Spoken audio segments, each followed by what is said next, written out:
Welcome to this tutorial on understanding primary sources.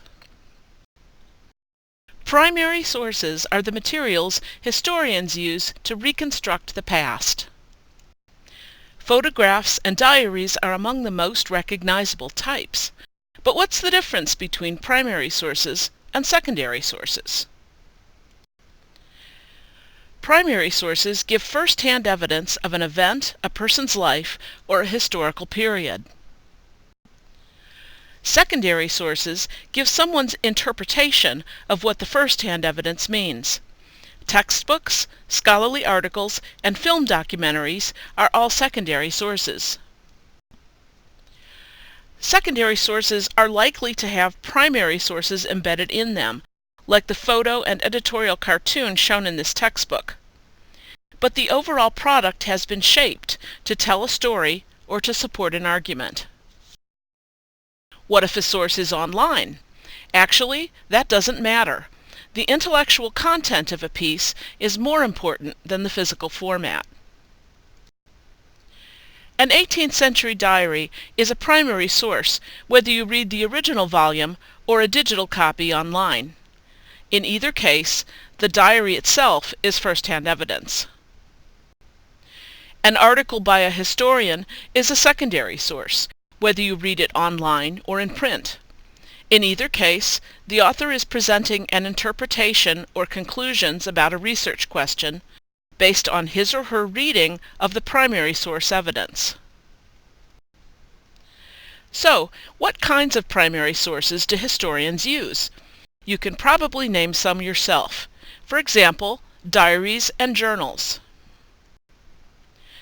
personal letters and business correspondence, oral history interviews.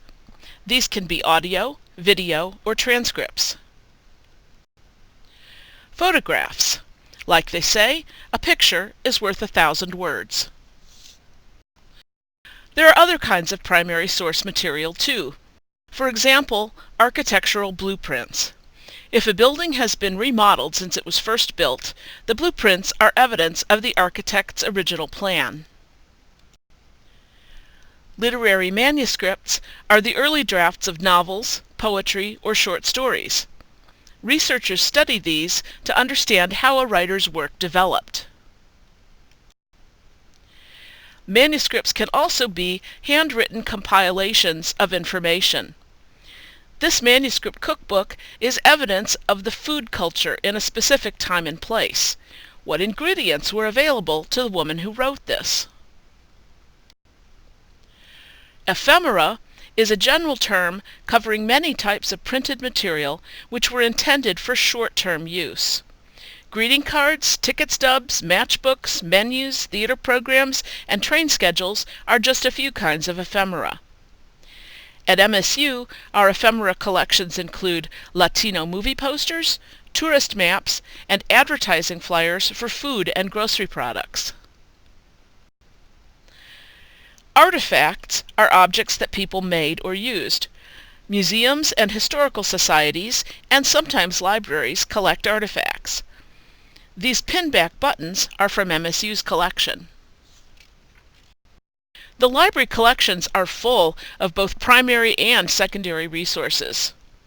If you need help finding sources for your research assignment, ask a librarian. We're always ready to help.